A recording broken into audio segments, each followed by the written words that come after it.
Om Swastiastu. Salam sehat untuk rekan-rekan semua. Di sini kami akan mempresentasikan mengenai strategi-strategi pengajaran dengan memadukan teknologi dan media. Silahkan disimak video dari kami.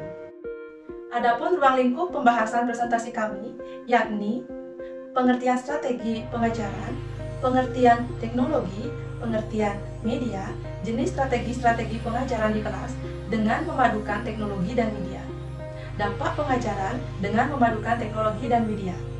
Baiklah rekan-rekan semua, presentasi kali ini akan kami awali dengan penyampaian latar belakang dari materi yang akan kami bawakan. Arus globalisasi membawa efek yang sangat besar di kalangan dunia pendidikan. Perkembangan globalisasi berdampak pada teknologi yang membantu manusia untuk melakukan segala aktivitas. Sehingga sebagian besar manusia yang sudah pernah menggunakan teknologi terpengaruh dan ketergantungan untuk memakai teknologi. Contohnya adalah penggunaan handphone atau gadget. Seiring perkembangan, dunia pendidikan telah terpengaruh oleh teknologi. Para pendidik yang semakin modern sekarang memanfaatkan teknologi dalam proses pembelajarannya. Pemanfaatan ini bertujuan untuk mengikuti pembelajaran. Melalui pemanfaatan teknologi, pengajar maupun guru harus dituntut menggunakan teknologi dengan menggabungkan teknologi dan media demi memenuhi kebutuhan peserta didiknya. Dengan penggabungan teknologi dan media akan menambahkan wawasan peserta didiknya. Pengertian strategi pengajaran. Menurut Kamus Besar Bahasa Indonesia, kata strategi artinya ilmu siasat perang, akal atau tipu muslihat untuk mencapai sesuatu yang telah direncanakan.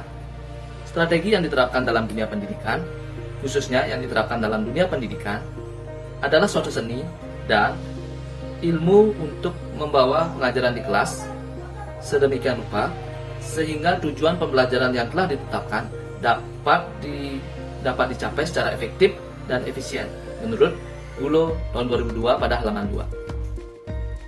Jadi dapat disimpulkan bahwa strategi pengajaran adalah merencanakan cara pengajaran kepada peserta didik sebelum melaksanakan pembelajaran di ruang kelas.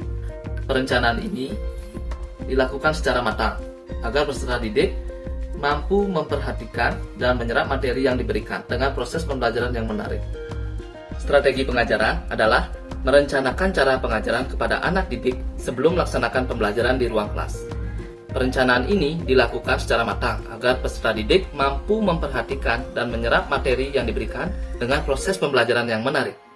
Perencanaan cara-cara membawakan pengajaran agar segala prinsip dasar dapat terlaksana dan segala tujuan pengajaran dapat dicapai secara efektif. Pengertian teknologi. Menurut Anglin, mendefinisikan teknologi sebagai penerapan ilmu-ilmu perilaku dan alam serta pengetahuan lain secara bersistem dengan sistem untuk memecahkan masalah. Selanjutnya, menurut Tom Burns, mengartikan teknologi sebagai kumpulan pengebaran dan jasa. Dalam bidang pendidikan, pemanfaatan teknologi informasi difokuskan pada peningkatan kualitas pembelajaran sehingga dapat meningkatkan kualitas pendidikan. Selain itu, teknologi informasi dapat dimanfaatkan dalam berbagai bidang seperti ekonomi, politik, sosial, dan lain-lain. Teknologi informasi pendidikan adalah ilmu pengetahuan dalam bidang informasi berbasis komputer yang digunakan dalam peningkatan kualitas pendidikan. Menurut Prasojo 2011 halaman 5. Dari beberapa pengertian di atas, teknologi pendidikan didasarkan pada pemanfaatan dalam bidang pendidikan. Teknologi pendidikan dapat diartikan sebagai ilmu pengetahuan yang memfokuskan tingkat pembelajaran dengan menggunakan media, teori, dan sumber teknologi sebagai fasilitas dari proses pembelajaran, serta meningkatkan efektivitas pengajaran dan peserta didik. Selanjutnya, pengertian dari media. Kata media berasal dari bahasa Latin dan merupakan bentuk jamak dari kata medium yang secara harafiah berarti perantara atau penghantar. Metode adalah perantara atau penghantar pesan dari pengirim ke penerima pesan. Menurut Sadiman pada tahun 2010 halaman 6. Selanjutnya, Arsyad 2003 halaman 4, media yang membawakan pesan-pesan atau informasi yang bertujuan instruksional atau mengandung maksud-maksud pengajaran, maka media itu disebut sebagai media pengajaran.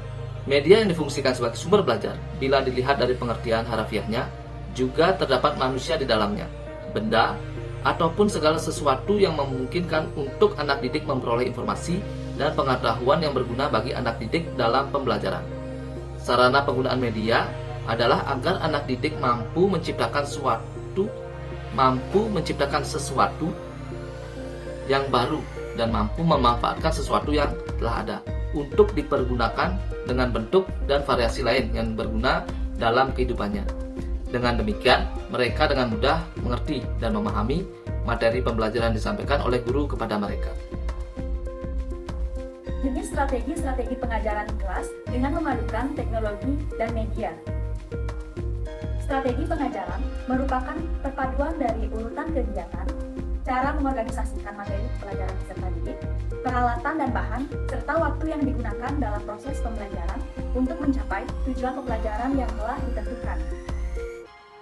Dalam menentukan strategi pengajaran dengan memadukan teknologi dalam pembelajaran, tentunya mempertimbangkan berbagai faktor, karena mengingat penggunaan teknologi yang berpengaruh memungkinkan kecepatan transformasi ilmu pengetahuan kepada peserta didik, generasi bangsa ini secara luas.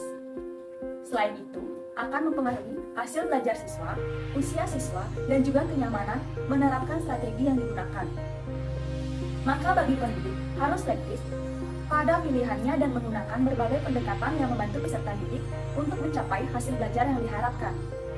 Jenis strategi pengajaran di kelas dengan memadukan teknologi dan media selama proses pembelajaran berlangsung. Adapun jenisnya yaitu presentasi, demonstrasi, latihan dan praktik, tutorial, serta berdiskusi. Yang pertama adalah presentasi. Dalam sebuah presentasi, sebuah sumber menyajikan atau menyebarkan informasi kepada peserta didik. Komunikasi dikendalikan oleh sumber dengan respon segera atau interaksi dengan peserta didik. Ketika guru menyajikan pembelajaran dengan presentasi, maka akan memberikan pertanyaan-pertanyaan untuk para siswa atau para siswa yang bertanya ketika bahan pengajaran sedang disajikan. Karena itu, maka akan timbul interaksi antara keduanya dan guru bisa memilih untuk mengendalikan interaksi di dalam presentasi. Sumber yang didapat bisa melalui buku, internet, video rekaman, dan lain sebagainya. Presentasi tidak selalu harus berupa guru di depan kelas memberikan pengajaran. Para siswa juga bisa melihat video yang memberikan informasi yang mereka butuhkan tentang topik dan bisa meliputi tampilan yang menarik tentang bidang studi tersebut. Bisa mengarahkan audio ke dalam teks untuk mengarahkan pembelajaran siswa. Guru bisa langsung mengarahkan siswa di dalam kelas menggunakan sumber-sumber daya seperti papan putih untuk catatan, transparan OHP atau slide PowerPoint. Yang kedua ialah demonstrasi. Dalam sebuah demonstrasi, para peserta didik melihat contoh nyata dari sebuah keterampilan atau prosedur untuk dipelajari. Demonstrasi mungkin direkam dan diputar ulang melalui saluran media seperti video jika ingin interaksi dua arah. Diperlukan tutor yang hadir secara langsung. Guru bisa menyiapkan video demonstrasi di depan kelas. Guru juga bisa memanfaatkan benda aktual untuk demonstrasi, seperti cara bersembahyang. Guru bisa menampilkan video ataupun guru bisa mempraktikkan cara bersembahyang terhadap siswa. Di sini saya akan melanjutkan presentasi yang dimana latihan dan praktik. Yang dimana dalam latihan dan praktik, para pembelajar dibimbing melewati serangkaian latihan praktis yang dirancang untuk menyegarkan kembali atau meningkatkan penguasaan pengetahuan, konteks spesifik, atau sebuah keterampilan baru. Latihan dan praktik biasanya digunakan untuk mata pelajaran matematika, belajar bahasa, ataupun untuk mengembangkan bahasa asing. Media dan sistem pengajaran biasanya bagus diterapkan untuk media latihan dan praktiknya, seperti kaset audio, kartu flash, dan worksheet dapat digunakan secara efektif untuk latihan dan praktik, untuk pelajaran mengeja, aritmatika, dan bahasa. Kemudian ada tutorial. Dalam tutorial, seorang tutor menyajikan konten, mengajukan pertanyaan, meminta respon dari pembelajar, menganalisis respon tersebut, memberikan umpan balik, dan memberikan praktik hingga pembelajaran menunjukkan level dasar kompetensi. Perbedaan antara tutorial dan latihan dan praktik adalah bahwa tutorial memperkenalkan dan mengajarkan materi baru, sementara latihan dan praktik fokus pada konten yang diajarkan dalam format lainnya. Para siswa seringkali bekerja mandiri atau satu lawan satu dengan seorang saat mereka diberikan paket kumpulan kecil informasi yang dirancang untuk dibentuk menjadi pengetahuan dan praktik dengan umpan balik. Guru dapat mempertimbangkan menggunakan teknologi dan media cara menyampaikan tutorial. Pelaksanaan tutorial meliputi instruktur kepembelajaran, pembelajaran ke pembelajaran, misalnya pemberian tutorial dengan sesama rekan atau pusat belajar. Komputer ke pembelajar, misalnya peranti lunak tutorial yang dibantu komputer. Komputer ke pembelajar, misalnya lunak tutorial yang dibantu komputer. Dan cetak ke pembelajar, misalnya peranti lunak tutorial yang dibantu komputer. Dan cetak ke pembelajar, komputer secara khusus dibuat untuk menjalankan peran tutor karena kemampuan menyampaikan menu respon yang kompleks terhadap berbagai masukan yang berbeda dari para siswa. Diskusi. Diskusi adalah pertukaran gagasan dan opini di antara para siswa atau guru. Diskusi bisa digunakan dalam tahap pembelajaran dan pengajaran apapun. Bisa dengan membagi kelompok kecil maupun kelompok besar. Strategi ini merupakan cara yang bermanfaat dalam mengukur pengetahuan, keterampilan, dan sikap dari sekelompok siswa sebelum mengakhiri tujuan pengajaran. Terutama ketika memperkenalkan topik baru atau permulaan tahun ajaran baru ketika guru belum memahami para siswa. Menampilkan sebuah video bisa memberikan pengalaman umum dan jika menampilkan isu yang tepat, memberikan suatu untuk diskusikan oleh siswa tersebut. Dengan mengarahkan diskusi menuju hasil-hasil belajar, mungkin bahwa para siswa akan menentukan sendiri kebutuhan untuk mempelajari lebih jauh tentang topik tersebut sebelum mereka bisa sepenuhnya berpartisipasi dalam sebuah diskusi. Dampak pengajaran dengan memadukan teknologi dan media. Pengajaran yang memadukan teknologi dan media banyak mendapatkan keuntungan pada saat proses pembelajaran, khususnya pada mata pelajaran yang materinya padat. Dampak positif dari penggunaan strategi pengajaran dengan memadukan teknologi dan media dapat diuraikan sebagai berikut. Pertama, penyampaian pelajaran menjadi lebih baku. Kedua, pembelajaran bisa lebih menarik. Ketiga, pembelajaran menjadi lebih interaktif dengan diterapkan teori belajar dan prinsip-prinsip psikologis yang diterima dalam hal partisipasi siswa, umpan balik, dan penguatan.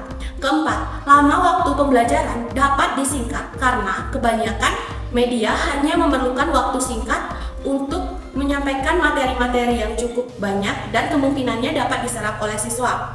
Kelima, kualitas hasil belajar dapat ditingkatkan bila perpaduan antara gambar dan kata sebagai media pembelajaran dapat mengkomunikasikan elemen-elemen pengetahuan dengan cara terorganisasi dengan baik, spesifik, dan jelas. Keenam, pembelajaran dapat diberikan kapan dan di mana diinginkan atau diperlukan, terutama jika media pembelajaran dirancang untuk menggunakan secara individu. Ketujuh, sikap positif siswa terhadap apa yang mereka pelajari dan terhadap proses pembelajaran dapat ditingkatkan.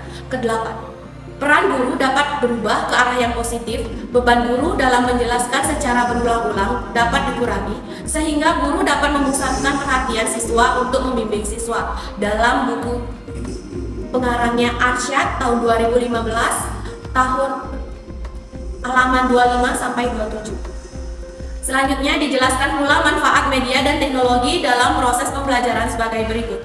Pertama, memperjelas penyajian pesan agar tidak terlalu bersifat verbalistis atau dalam bentuk kata-kata. Kedua, mengatasi keterbatasan ruang, waktu, dan daya indera. Ketiga, mengatasi sikap pasif anak didik dengan penggunaan media yang tepat dan bervariasi. Keempat, memberikan perangsangan yang sama, mempersamakan pengalaman, menimbulkan persepsi yang sama di antara anak didik. Kelima, membangkitkan ide-ide atau gagasan-gagasan yang bersifat konseptual sehingga mengurangi kesalahpahaman siswa dalam mempelajarinya. Dampak teknologi dan media dalam pengajaran sangat berpengaruh pada siswa. Melalui strategi ini akan memberikan pengalaman baru kepada siswa dengan konsep yang masih bersifat abstrak. menambah motivasi belajar, menambah semangat belajar, dan mempertinggi daya serap belajar. Berdasarkan uraian tadi, dapat kami simpulkan, strategi pengajaran dengan memadukan teknologi dan media dalam merencanakan cara pengajaran kepada anak didik sebelum melaksanakan pembelajaran dengan materi yang memfokuskan tingkat pembelajaran dengan menggunakan media, teori, dan sumber teknologi adalah sebagai fasilitas dari proses pembelajaran dan juga meningkatkan efektivitas proses belajar mengajar. Ada strategi-strategi pengajaran di kelas dengan memadukan teknologi dan media selama proses pembelajaran berlangsung. Adapun jenisnya yaitu strategi presentasi, strategi demonstrasi, strategi pelatihan dan praktik, strategi tutorial, serta strategi diskusi. Dampak teknologi dan media dalam pengajaran sangat berpengaruh terhadap siswa. Melalui strategi ini akan memberikan pengalaman baru kepada siswa dengan konsep yang masih bersifat abstrak, menambah motivasi belajar, menambah semangat belajar, dan mempertinggi daya serap belajar. Baiklah rekan-rekan semua, sekian presentasi dari kami mengenai strategi pengajaran teknologi dan media. Semoga rekan-rekan semua selalu dalam keadaan sehat dan berbahagia.